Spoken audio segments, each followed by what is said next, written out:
Olá pessoal, bom dia, boa tarde, boa noite a todos os senhores que são inscritos no nosso canal Anotações de Processo Civil.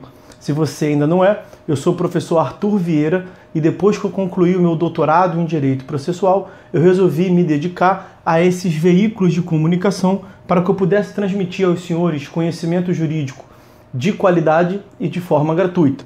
Aqui eu vou pontuar o meu e-mail de contato para que eventuais interessados possam estabelecer um contato mais direto. Inclusive, nós podemos eventualmente considerar a hipótese de publicar um artigo científico em conjunto, tá certo? Bom, gostaria de pontuar também com os senhores o nosso canal no YouTube. Se você ainda não é inscrito, basta clicar no ícone do livro que fica no canto inferior do vídeo para que você se inscreva. Sugiro também que você clique no ícone do sininho para que você possa ativar as notificações dos vídeos que são constantemente disponibilizados por aqui.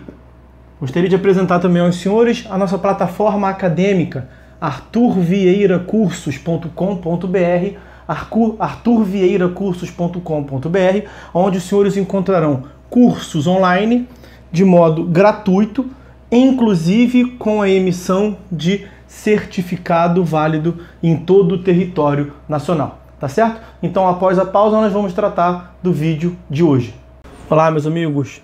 No vídeo de hoje, nós vamos dar prosseguimento à análise do nosso livro Anotações de Processo Civil. Nós estamos na quarta parte do livro, que trata da tutela jurisdicional executiva. Mais precisamente, estamos vendo a tutela, o título executivo. Já vimos o título executivo judicial. Estamos vendo o título executivo extrajudicial. E a ideia é, no vídeo de hoje, conseguirmos concluir essas considerações sobre os títulos executivos extrajudiciais. Então vamos lá.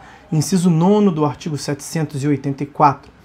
Título executivo extrajudicial, a certidão de dívida ativa da Fazenda Pública da União, dos Estados, do Distrito Federal e dos municípios, correspondentes aos créditos inscritos na forma da lei. Segundo o artigo 2º da Lei de Execuções Fiscais, a Lei 6.830 de 1980, considera-se dívida ativa aquela definida como tributária ou não tributária na Lei 4.320 de 17 de março de 1964. A dívida tributária consiste no crédito da Fazenda Pública proveniente de tributos e respectivos adicionais e multas. A dívida não tributária abrange os demais créditos da Fazenda Pública, empréstimos compulsórios, contribuições fixadas em lei, multas não tributárias, foros, laudêmios, aluguéis ou taxas de ocupação, custas processuais, preço de serviço prestado por estabelecimentos públicos, indenizações, reposições, restituições, créditos provenientes de obrigações em moeda estrangeira, subrogação de hipoteca, fiança, aval ou outra garantia, contratos em geral ou outras obrigações legais. A regular inscrição do crédito em dívida ativa acarreta a presunção de liquidez e certeza decorrente da presunção de legitimidade do ato administrativo que a constituiu, visto que o que confere esse efeito à dívida ativa são os elementos constantes do termo de inscrição. Uma passagem doutrinária, como temos feito nos últimos vídeos, depois eu indico a obra consultada. A inscrição em dívida ativa, conquanto em si seja ato unilateral da Fazenda Pública, é precedida de procedimento administrativo em que se garante a participação em contraditório do administrado, inciso 55 do artigo 5º da Constituição. Está disciplinada no Código Tributário Nacional entre os artigos 201 a 204 e na Lei 6.830 de 80, no seu artigo 2º. A certidão de dívida ativa servirá de título para um processo executivo especial, que a execução fiscal será objeto dos nossos estudos em um momento futuro. A obra consultada é essa que está sendo destacada na tela agora para os senhores. Próxima referência bibliográfica doutrinária que eu trouxe para os senhores é a seguinte. A certidão de dívida ativa goza dos requisitos de presunção relativa de certeza, liquidez e exigibilidade por força de lei, como se vê do artigo 204 do CTN e artigo 3º da Lei 6.830 de 80. Tem-se que a inscrição em dívida ativa é qualificada como ato de controle de legalidade e deve observar os procedimentos previstos na Lei de Execução Fiscal, Lei 6.830 de 80. Tal título serve para embasar a execução fiscal, cujo procedimento especial, por assim dizer, está disciplinado pela Lei 6.830 de 80, apresentando uma série de peculiaridades em relação à execução comum. Essa obra consultada é a que está aparecendo agora na tela para os senhores. Próxima referência bibliográfica. Com a nova Lei 6.830 de 80, o alcance do conceito de dívida ativa é mais amplo ainda, pois abrange todas as receitas da Fazenda Pública, tal como as conceitua a Lei 4.320 de 64, para fins orçamentários, sejam definidas como tributárias ou não, artigo 2º da Lei 6.830. Isto quer dizer que qualquer valor cuja cobrança seja atribuída por lei à Fazenda Pública Federal, Estadual ou Municipal, será considerado dívida ativa, parágrafo 1º do artigo 2º da Lei 6.830. A execução forçada depende, todavia, de ato prévio de controle administrativo da legalidade do crédito fazendário, que se faz por meio de inscrição, a cargo do órgão competente para apurar a liquidez e certeza do crédito, parágrafo 3º do artigo 2º dessa mesma Lei de Execução Fiscal, Aleph, Lei 6.830 de 80. A obra consultada é essa que agora está destacada na tela. Vamos dar prosseguimento. Inciso 10 do artigo 784. Considera-se título executivo extrajudicial o crédito referente às contribuições ordinárias ou extraordinárias de condomínio edilício, previstas na respectiva convenção ou aprovadas em Assembleia Geral, desde que documentalmente comprovadas. Não parece haver diferença entre esta parcela de rateio de despesas de condomínio e as taxas e despesas de condomínio prevista no inciso 7º. Mas, neste caso, a diferença está em que o valor da parcela é definida pela Convenção de Condomínio, observando-se o inciso 1º do artigo 1334 do Código Civil. A grande vantagem de considerar a parcela de rateio das despesas de condomínio como título executivo é que será desnecessário propor ação sob o procedimento comum para cobrar o que porventura não tenha sido pago. A execução acelerará o trâmite da cobrança. Destaque-se que, quando da edição do Código de Processo Civil de 1973, estas espécies de dívidas foram consagradas como procedimento sumário. No entanto, tal procedimento mostrou-se inoperante para o fim de promover a efetividade da tutela jurisdicional. Como o novo CPC extinguiu o procedimento sumário, a solução encontrada pelo legislador ordinário foi a atribuição a estes créditos de eficácia executiva, dispensando-se a instauração de um processo destinado à obtenção da certificação da declaração do direito. Mais uma passagem doutrinária eu trago para os senhores. O novo CPC inclui expressamente no rol dos títulos executivos o documento que comprova o crédito referente às contribuições ordinárias ou extraordinárias de condomínio edilício, previstas em convenção de condomínio ou aprovadas em Assembleia Geral, e, com isso, sepultou a antiga discussão havida na doutrina e na jurisprudência. A discussão sob a égide do Código de 73 reside na inclusão ou não de tal crédito no dispositivo que trata da despesa condominial na relação de locação, antigo inciso 4º do artigo 585 do CPC de 73, que tinha redação idêntica ao atual inciso 8º deste artigo 784. A dúvida não tem mais razão de existir. As despesas condominiais cobradas do condômino pelo condomínio, desde que documentalmente comprovadas e aprovadas por convenção ou assembleia, têm agora expressamente força executiva pelo novo CPC. A referência bibliográfica está sendo destacada nesse momento na tela para os senhores.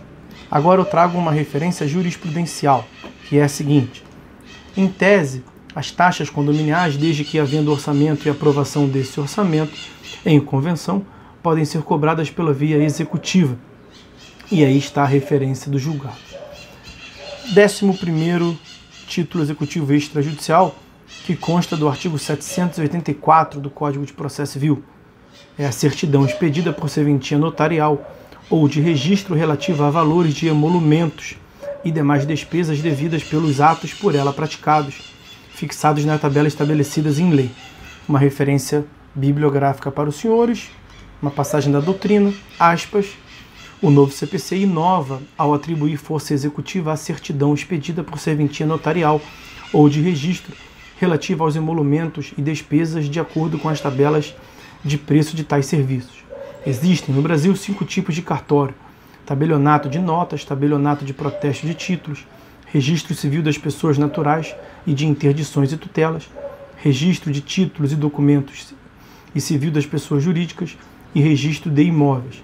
Todos eles prestam uma série de serviços destinados à formalização e conservação de diversos atos e negócios jurídicos, como, por exemplo, os registros de nascimento, casamento e óbito, a lavratura de escrituras, procurações, testamentos, divórcios e inventários, as autenticações de cópias e reconhecimentos de firmas, os registros de imóveis, as notificações e registros de documentos e de pessoas jurídicas, os protestos de títulos e documentos de dívida, dentre outros. Alguns desses serviços são gratuitos e outros são cobrados, cujos preços são promulgados por lei. Tais valores, portanto, poderão ser objeto de certidão que tem para os fins legais força executiva. Essa passagem foi colhida da seguinte obra, que está na tela sendo destacada para os senhores. Vamos seguir. O último dos incisos do artigo 784 é o inciso 12, cuja redação é a seguinte: todos os demais títulos aos quais, por disposição expressa, a lei atribuir força executiva. Trata-se de norma de conteúdo aberto, como forma de oxigenação do sistema.